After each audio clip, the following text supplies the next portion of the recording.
Hey, coucou, j'espère vous retrouver en pleine forme dans cette nouvelle vidéo sur l'alimentation énergétique tournée directement depuis la Sardaigne où je passe des vacances merveilleuses avec mes fifis. L'alimentation énergétique pour avoir, comme d'habitude, la good vibes, la pleine forme. Alors on se retrouve tout de suite pour que je vous parle de tout ceci. À tout de suite. Bonjour et bienvenue sur la chaîne des kiffs de Sandra. Aujourd'hui, nous allons parler alimentation, mais pas l'alimentation comme vous la connaissez, mais on va parler alimentation énergétique.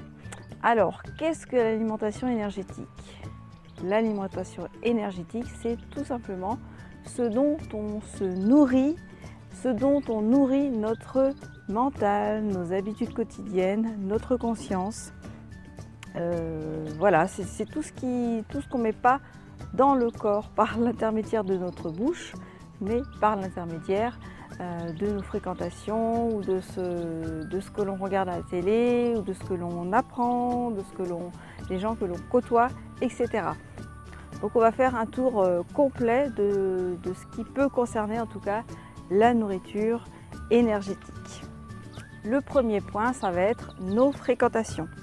Selon Jim Rohn, nous sommes la moyenne des 5 personnes que nous fréquentons.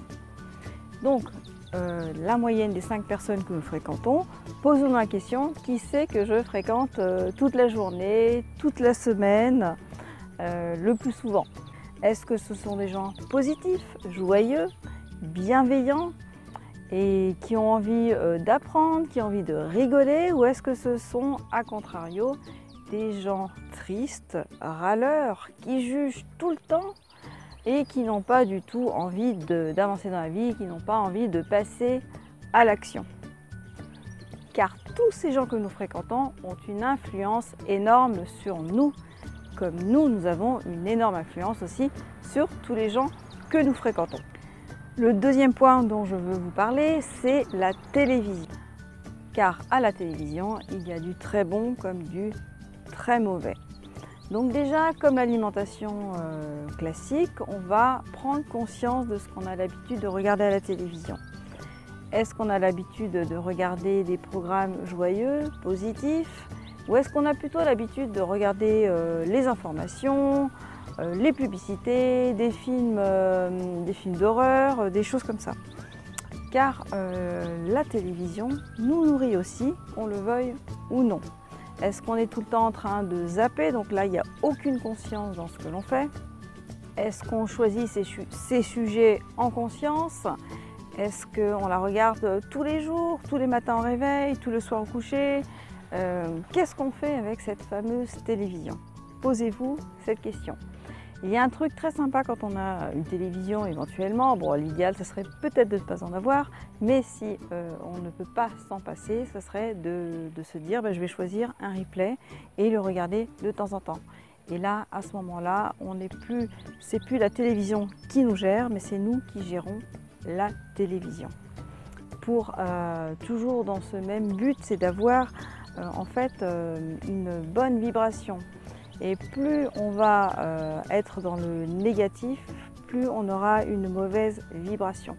Vous pouvez vous référer d'ailleurs à une vidéo que j'ai tournée il y a quelque temps sur les mémoires de l'eau. Je vais vous la mettre dans le petit i là,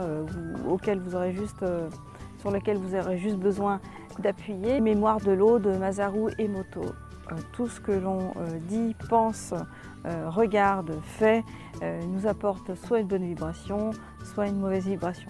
Voilà, je vous laisse regarder cette vidéo, ce sera beaucoup plus clair. Le troisième point, ça va être un petit peu notre nourriture spirituelle. Aucun rapport évidemment avec la religion, pas du tout.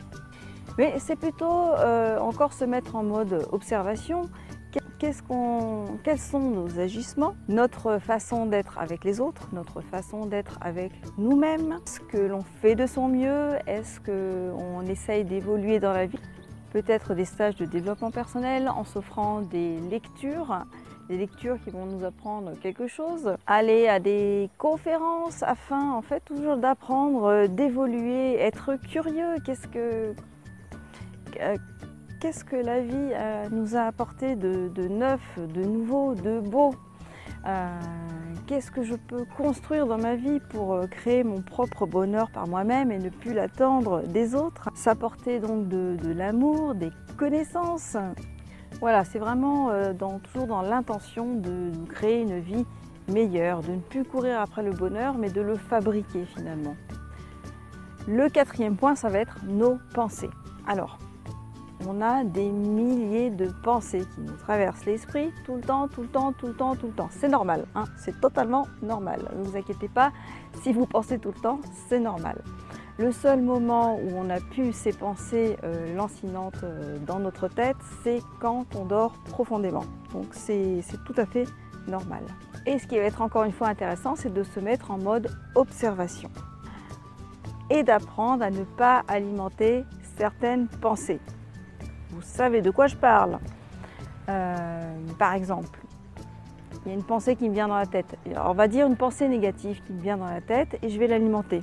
Et finalement, cette pensée qui au départ était toute simple, bon pas forcément très positive, mais toute simple, elle va devenir peut-être un cauchemar, une chose horrible qui risque de vous arriver et qui a très peu de chances de nous arriver finalement pour justement changer en fait le processus. Parce qu'il n'y a que comme ça qu'on va réussir à le changer, c'est en s'entraînant en fait.